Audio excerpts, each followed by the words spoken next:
நம்ம கும்பகோணம் பக்கத்தில் இருக்க இந்த ஒரு சிவனை தரிசனம் செஞ்சால் கோடி கோயில்களில் இருக்க சிவனை தரிசித்த பலன் கிடைக்கும்னு சொல்லப்படுது. அது மட்டும் இல்லாமல் புண்ணியம் செஞ்சாலும் பாவம் செஞ்சாலும் இங்கே வர்றவங்களுக்கு கோடி மடங்காக பெருகும்னு சொல்லப்படுது. இங்கே வந்து தரிசனம் பண்ணீங்கன்னா நீங்கள் கோடி சிவாலயங்கள் தரிசனம் பண்ணதுக்கான பலன் உண்டு.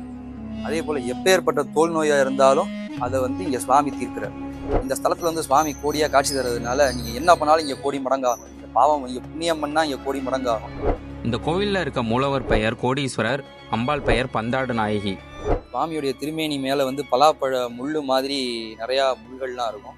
அந்த ஒவ்வொரு முற்களும் ஒவ்வொரு சிவலிங்கம் அப்படின்றது வந்து இந்த ஸ்தலத்துடைய ஐதீகம். விநாயகர், சுப்பிரமணியர், சுவாமி, அம்பாள், சண்டேஸ்வரர் உட்பட இங்கே வந்து கோடியாக காட்சி தரார். அதனால தான் அவள் எல்லாருக்குமே கோடி விநாயகர், கோடி சுப்பிரமணியர், கோடீச்சரர், கோடி சண்டேஸ்வரர் அப்படின்னு எல்லாருக்குமே இந்த கோடி அப்படின்ற திருநாமம் வந்து அவள் கூட வந்து அப்படியே வந்துடும். இந்த கோயிலோட அட்ரஸ் வீடியோட ஃபர்ஸ்ட் கமெண்ட்ல பின் பண்ணியிருக்கேன். இதே மாதிரி கோவில் தகவல் தெரிஞ்சுக்க நம்ம சேனலை ஃபாலோ பண்ணுங்கள்.